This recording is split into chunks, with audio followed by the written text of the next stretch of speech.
Welcome to 11th class, Unit 2nd, Structure of Atom। प्यारे बच्चों, atoms के existence के बारे में सबसे पहले इंडियन और ग्रीक फिलोसफर्स ने 400 बीसी के आसपास कर कहा था that atoms are the fundamental building blocks of matter, कि किसी भी एक मैटर के फंडामेंटल बिल्डिंग ब्लॉक्स एटम्स होते हैं। According to them, the continued subdivisions of matter would ultimately yield atoms, which would not be further divisible। उनके अनुसार अगर हम मैटर को छोटे छोटे हिस्सों में तोड़ते हुए चले जाएं, तो हमारे पास अंत में जो सबसे छोटी यूनिट आती है वो एटम कहलाती है। The word atom has been derived from the Greek word atomio, which means uncuttable और नॉन डिविजिबल। एटम जो वर्ड आया है वो ग्रीक के वर्ड एटोमियो से आया है, जिसका मतलब होता है अनकटेबल, यानी कि जिसे न काटा जा सके, और नॉन डिविजिबल, जिसके और ज़्यादा टुकड़े ना हो सकें। काफ़ी लंबे समय तक ये बातें ज्यों की त्यों रहीं। 19th सेंचुरी के आने से पहले जॉन डाल्टन ने भी अपनी थ्योरी दी थी। प्यारे बच्चों, डाल्टन्स एटॉमिक थ्योरी के बारे में आप पहले पढ़ चुके हैं चैप्टर फर्स्ट में। Dalton's atomic theory was able to explain the law of conservation of mass, law of constant composition and the law of multiple proportions very successfully. Dalton की एटॉमिक थ्योरी में law of conservation of mass, law of constant composition, law of multiple proportion, ये सभी पूरी तरह से लागू होते हैं, लेकिन इसकी कुछ कमियां भी रही थी। ये हमें नहीं बता पाती है कि एक मैटर से दूसरे मैटर पर चार्ज का ट्रांसफ़र किस तरीके से हो पाता है। यहाँ स्पष्ट शब्दों में लिखा हुआ है, for example, it was known that substances like glass और एवोनाइट व्हेन रब्ड विद सिल्क और फर गेट इलेक्ट्रिकली चार्ज्ड, कि जब ग्लास और एवोनाइट रॉड, ग्लास या फिर एवोनाइट रॉड को किसी सिल्क वगैरह पर या किसी फर वगैरह पर रब किया जाता है तो उनके ऊपर चार्ज किस वजह से आ जाता है। लेकिन 20th सेंचुरी के पहुँचते पहुँचते हम इस बात पर, यानी कि साइंटिस्ट इस बात पर पहुँच चुके थे that atoms are made of sub atomic particles, कि एटम्स सब एटॉमिक पार्टिकल से मिलकर बने हुए होते हैं, और इनका नाम है इलेक्ट्रॉन, प्रोटॉन और न्यूट्रॉन। एक concept very different from that of Dalton, और ये कंसेप्ट डाल्टन की एटॉमिक थ्योरी से बिल्कुल डिफरेंट था। बात करते हैं topic number 2.1, discovery of sub atomic particles. इसमें हम ये बात पढ़ेंगे, like charges repel each other and unlike charges attract each other. प्यारे बच्चों, आप में से बहुत ऐसे बच्चे हैं जो इस कंसेप्ट को जानते हैं।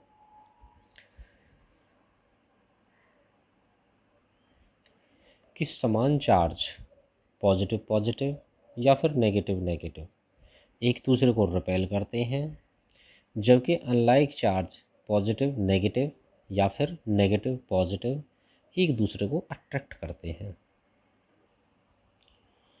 फिगर 2.1a के अंदर ये हमें कैथोड रे ट्यूब का डायग्राम दिया हुआ है। इसमें ध्यान से देखने वाली बात ये है कि एनोड के ऊपर पॉजिटिव चार्ज है और कैथोड के ऊपर नेगेटिव चार्ज है। ये यहाँ पर वैक्यूम पंप लगा हुआ है, जिसकी वजह से हम इसमें अंदर जो भी एयर वगैरह है उसे बाहर निकाल सकते हैं। कैथोड रे ट्यूब की कंस्ट्रक्शन के बारे में पढ़ते हैं अब हम। एक cathode ray tube is made of glass containing 2 thin pieces of metal, यानी कि कैथोड रे ट्यूब ग्लास की बनी हुई होती है और जिसमें 2 पतले पतले मेटल के पीस लगे हुए होते हैं, जिन्हें हम कहते हैं electrodes, sealed in it. The electrical discharge through the gases could be observed only at very low pressures and at very high voltages। और इसमें गैस भरी हुई होती है, उस गैस पर केवल और केवल हम इलेक्ट्रिकल डिस्चार्ज को तभी देख पाते हैं जब लो प्रेशर होता है और हाई वोल्टेज होती है। The flow of current from cathode to anode was further checked by making a hole in the anode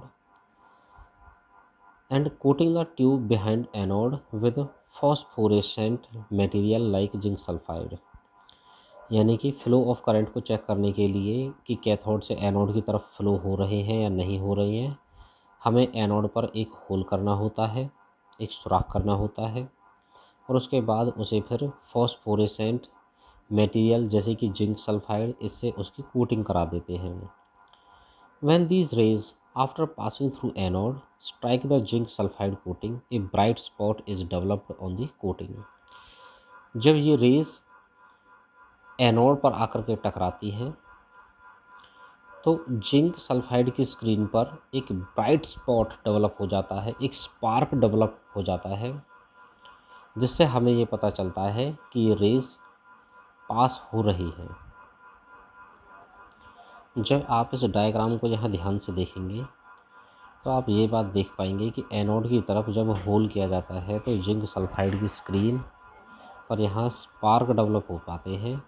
ये ZnS की स्क्रीन है। The results of these experiments are summarised below. Number 1, the cathode rays start from cathode and move towards the anode.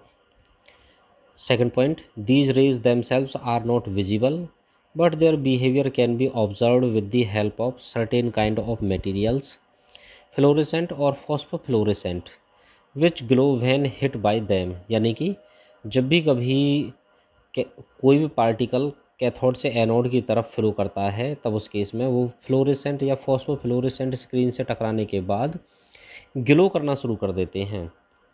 Television picture tubes are cathode ray tubes and television pictures result due to fluorescence on the television screen coated with certain fluorescent और phosphofluorescent materials।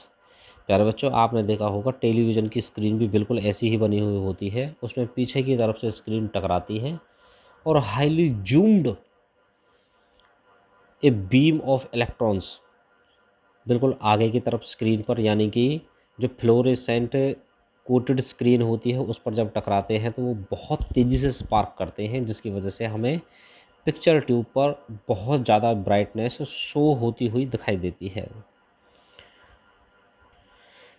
Third point, in the absence of electrical और magnetic field these rays travel in straight lines. ये electrical और magnetic field इनके absence में ये rays बिल्कुल एकदम सीधी चलती हैं। फोर्थ पॉइंट है, in the presence of electrical or magnetic field, the behavior of cathode rays are similar to that expected from negatively charged particles। यानी कि कैथोड रेज का बिहेवियर बिल्कुल ऐसा होता है जैसे नेगेटिवली चार्ज पार्टिकल मूव करते हैं इलेक्ट्रिकल और मैग्नेटिक फील्ड में, suggesting that the cathode raise consist of negatively charge particles called electrons. यानी कि उन रेज को हम कैथोड रेज कहते हैं और ये कैथोड रेज ही आगे चल करके इन्हीं को हम इलेक्ट्रॉन्स कहते हैं। The characteristics of cathode rays do not depend upon the material of electrodes and the nature of the gas present in the cathode tube. यानी कि ये मटेरियल ऑफ इलेक्ट्रोड्स पर भी डिपेंड नहीं करती हैं और ना ही नेचर ऑफ द गैस पर डिपेंड करती है। Thus we can conclude that electrons are basic constituent of all the atoms। इस वजह से हम कह सकते हैं कि किसी भी एटम के अंदर इलेक्ट्रॉन तो मिलेंगे ही, यानी कि electrons are the basic constituent of all the atoms. अब बात करते हैं charge to mass ratio of electron. पहले अब आप इस डायग्राम को देखिए। इसमें ये जो येलो कलर की स्क्रीन दी हुई है ये फ्लोरेसेंट स्क्रीन है। यहाँ पर 3 पॉइंट स्पॉटेड किए हुए हैं, पॉइंट ए, पॉइंट बी और पॉइंट सी। NS कोई मैग्नेट है जिसके N है नॉर्थ पोल और S है साउथ पोल। बाकी की कैथोड और एनोड, ये 2 एनोड दिए हुए हैं और इन्हें हमने इलेक्ट्रिसिटी से कनेक्ट कर दिया है। अब हम जानेंगे कि ये ए पॉइंट, बी पॉइंट और सी पॉइंट आखिरकार हैं क्या।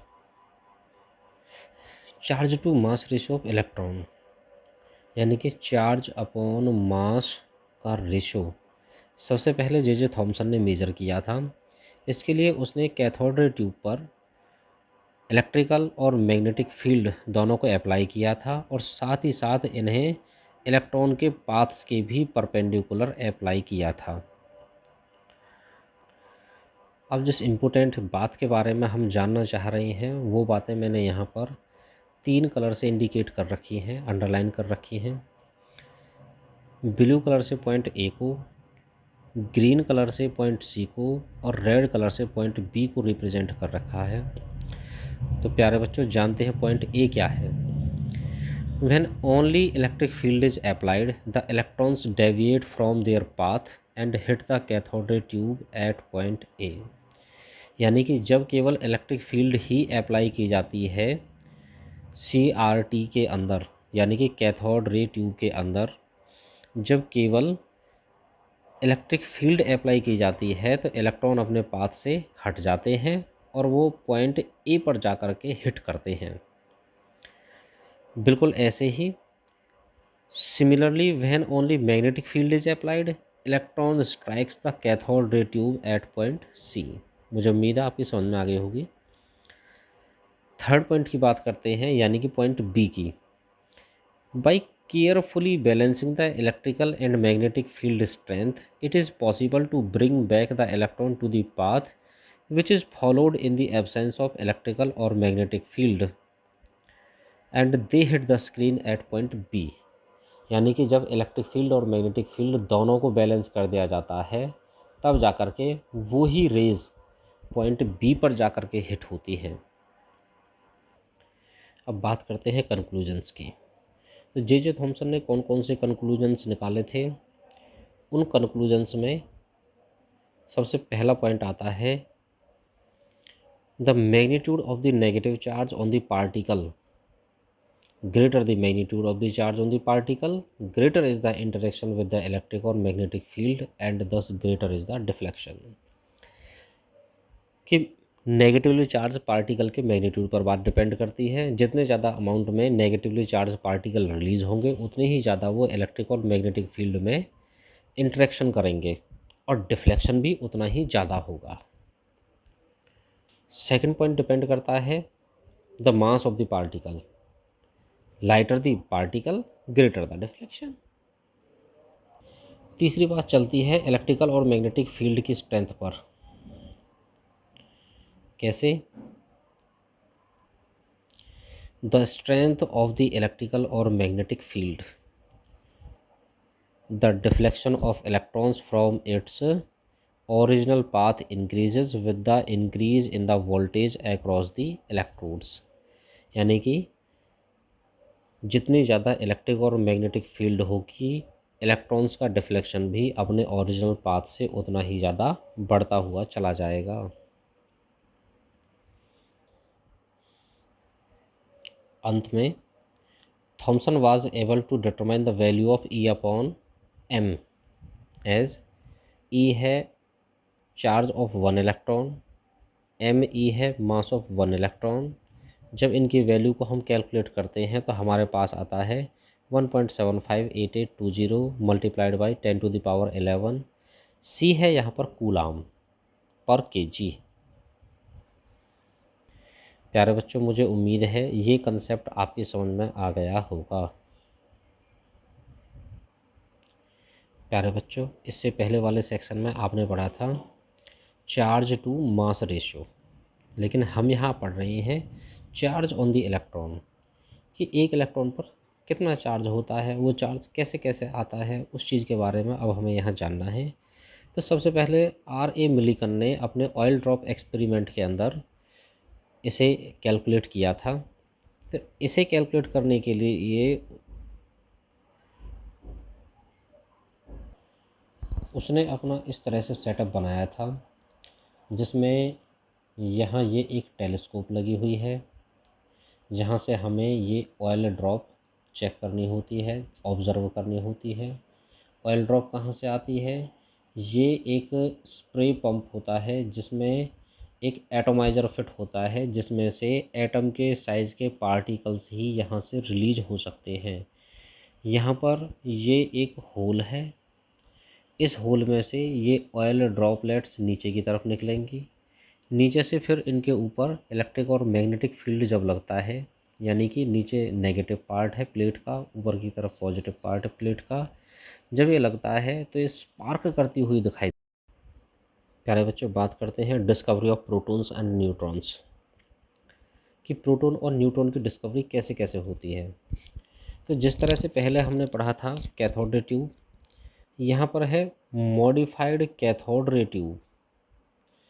इसमें अगर हम इलेक्ट्रिकल डिस्चार्ज कराते हैं तो हमारे पास कैनाल रेज जनरेट होती हैं और जिनके ऊपर पॉजिटिव चार्ज होता है। इन रेज की जनरल करेक्टरिस्टिक्स के बारे में अब हम पढ़ते हैं। Number 1, unlike cathode rays, mass of positively charge particles depend upon the nature of gas present in the cathode ray tube.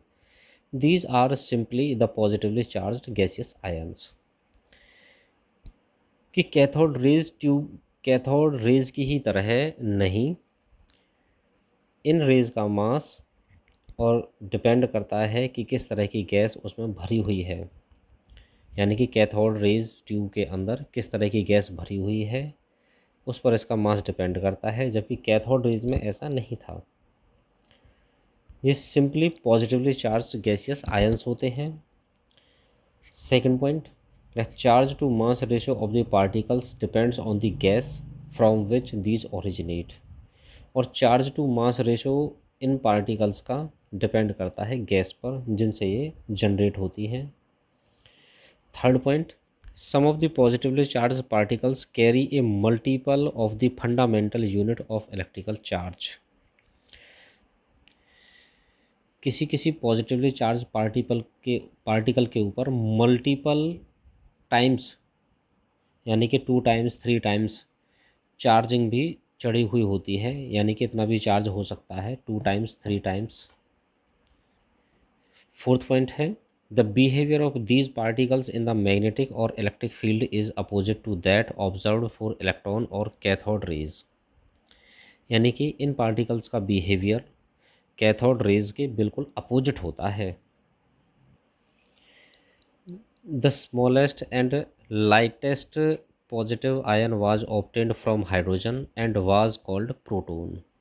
यानी कि जो सबसे छोटा और लाइटेस्ट पॉजिटिव आयन पाया गया था वो हाइड्रोजन से पाया गया था।